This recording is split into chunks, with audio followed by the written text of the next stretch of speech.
Bismillahirrahmanirrahim. Assalamu alaikum. Welcome to Remote Learning. This is fourth week and we are going to start with the revision of our chapter number 21. This is again from your history section and we will revise it. The name of the chapter is Islam First Reaches Subcontinent. This is second week of remote learning. So let's start with the revision. In the previous chapter, we have discussed that Islam started in Arabia, in Mecca, and there were lots of hurdles and opposition by the Meccans and the other peoples who were living there. It spread into the other countries by the efforts of the preachers, the travelers, the traders who impressed the other people with their honesty, with their characters and their fair dealings along with their attitudes. So Islam first reaches in the subcontinent by the efforts of Muhammad bin Qasim, who entered here. He was first Muslim. He was sent by Hajjaj bin Yusuf, and he just entered and appointed his own governors over there, and then he left back. He went back because he was the one who traveled here in order to rescue the people who were in custody of the pirates at that time. He rescued the people. He broke the idols in the temple of Somanath, and then after winning the people's heart within the area of Sindh and by appointing his own governors over there, he left this area. From here, it was the first entry of the Muslims were possible within the subcontinent, and after that the new people, they entered and they ruled in the area of subcontinent. I am not talking about the new people, I am talking about the new Muslims, and who were those people who accepted Islam after once the Muhammad bin Qasim and his followers were conquering this area. So this in 871 the Muhammad bin Qasim was recalled to Iraq, but Sindh continued as a part of the Arab Empire for next 200 years. So effects which were seen after the Muslims' entry into the region, it was the governors were appointed by Arabs, jizya was started from non-Muslims, and zakat was taken from the people who were Muslims. Qazis were appointed, construction of mosques and temples were done, and Arabs married the local girls, and then Islam spread in this way. Arabs were having their official language, which was Arabic, but Sindhi was as a local language. Rulers were good and their land was now free from pirates. As a goodwill gestures, the people who were entering in this region, they gave the new ideas to the local people. They taught them how to navigate their ships by using the stars. They gave them many new ideas. They introduced them with the concepts of zero in the mathematics. So this was very important. Again, some other rulers entered in the subcontinents. They have their long and very effective tenures within the subcontinent. If we talk about the other rulers, the Ghaznavi's dynasty is most important. Their capital was Ghazni, and the king was Subtagin, who made many raids through the Khyber Pass into the northwest of subcontinent for treasure and slaves, and later added to the remaining part of Punjab to his Muslim empire. His son Mahmud of Ghaznavi, he was very furious. He destroyed the Hindu temples. He let most of the Hindu official and army officers to keep their jobs. He wanted to make his capital city Ghazni. It was the most beautiful city with the artists, writers, architects and scientists. The great trade route, Silk Route from China to West, went across the part of the Ghaznavi's empire in the Central Asia. When Mahmud died, the Ghaznavi's empire broke up into the smaller states and they were all fighting for powers. Now, if we talk some other dynasties, the Ghoris and the Sultanate of Delhi, that is also important. Mahmud Ghori, and along with his great general Qutbuddin Aibak, they swept their armies into northern India and from Afghanistan to Bengal. And when the Ghori was murdered in 1206, his armies chose Aibak to be sultan. When Aibak died in 1210, his son-in-law Al-Tutmash became the king. Al-Tutmash had many problems defeating the states which had seized the opportunity of change of ruler to try to become the independent.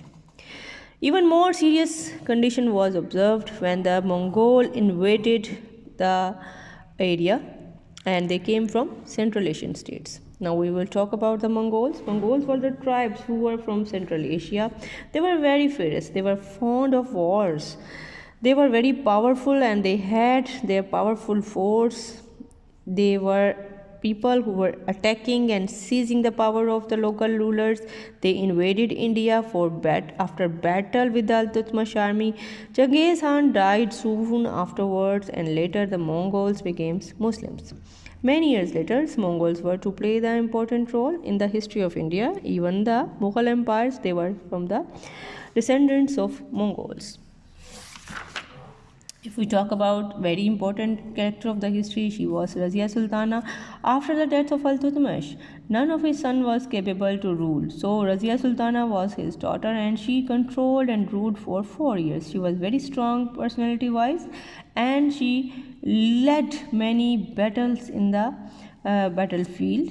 So group of the noblemen, they were opposing her rule. So that's why she left it.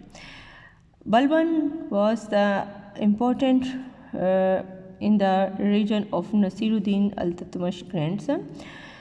When he died, the nobles made him emperors. So if we talk about some other dignities like Alauddin Khilji, Balban was also had to fight with the Mongols invasions. When he died in 1296, he was followed by the number of the weak emperors until Alauddin Khilji came to the throne. Alauddin Khilji was proved to be a capable and good leader. He conquered many states and driving out the Mongol was his important success. Again, we will talk about some other dynasties. Important of them is the Tughlaqs. After the Alauddin, the Tughlaq became the ruler, and among the Tughlaqs was the Ghaziuddin Tughlaq. He was succeeded by his son Muhammad bin Tughlaq. We know a lot about this reign because of the famous traveler from Morocco, Ibn Battuta, lived in the Sultan's court for several years.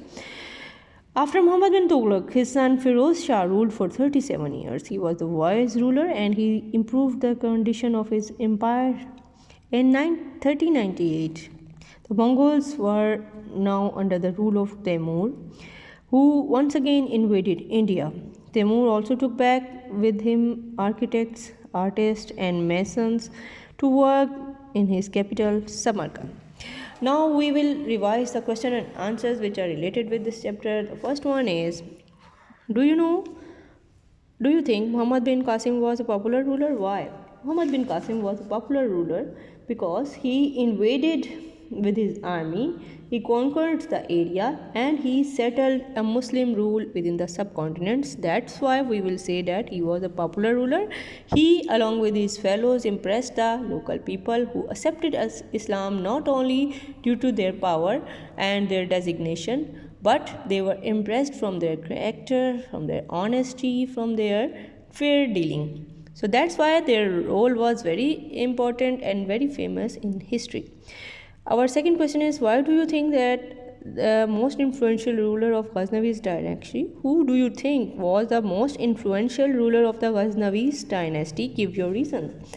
The Ghaznavi's rule described in detail, I have told you. Mahmud Ghaznavi was, of course, very important in this consent. He ruled for several years and he made several invasions in the subcontinent. And these invasions not only made him rich and powerful, but also he was very famous due to his dealings among the people of subcontinent. Number 3. Our question is, why do you think Razia Sultana's officers did not like being led by women? How much does his attitude still exist? Should the best person, man or woman, be allowed to rule? Yes, this is very important. Razia Sultana was very capable, intelligent than her brothers, and she was confident and trained as well. But her brothers and the nobles didn't want to obey her, and that's why they didn't like her. So this continues, this attitude is not existing nowadays, as the girls and boys both are getting their opportunities, and everyone is given the same conditions of opportunities within this society. So this attitude is not existing up till now. Only the best people, whether they are men or women, they are allowed to do whatever they want to do. So that was all for this chapter. Now we will revise the worksheet of it. Here is a worksheet of this chapter. Here is a cross match of column. Now remained part of Arab territory for more than 200 years after the fall of Deoband. This was the Sindh and southern Punjab. Was the ruler of Deoband who was defeated by Muhammad bin Qasim. This was Raja Dahir. Was the Subiktigin son. He invaded the subcontinent many times. He was Mahmud Ghaznavi. Was the 17 years old nephew of Hajjaj bin Yusuf. This was Muhammad bin Qasim, none other than that. Was the first Eastern language into which the Quran was translated. That was Sindhi. Now here are a few blanks for you. The Silk Route links China to West and then the Central Asia. Number 2, Qutb Minar was begun by Qutbuddin Aibak, and but it was completed later. Life at the Tughlaq court has been recorded by Ibn Battuta, the famous Moroccan traveler.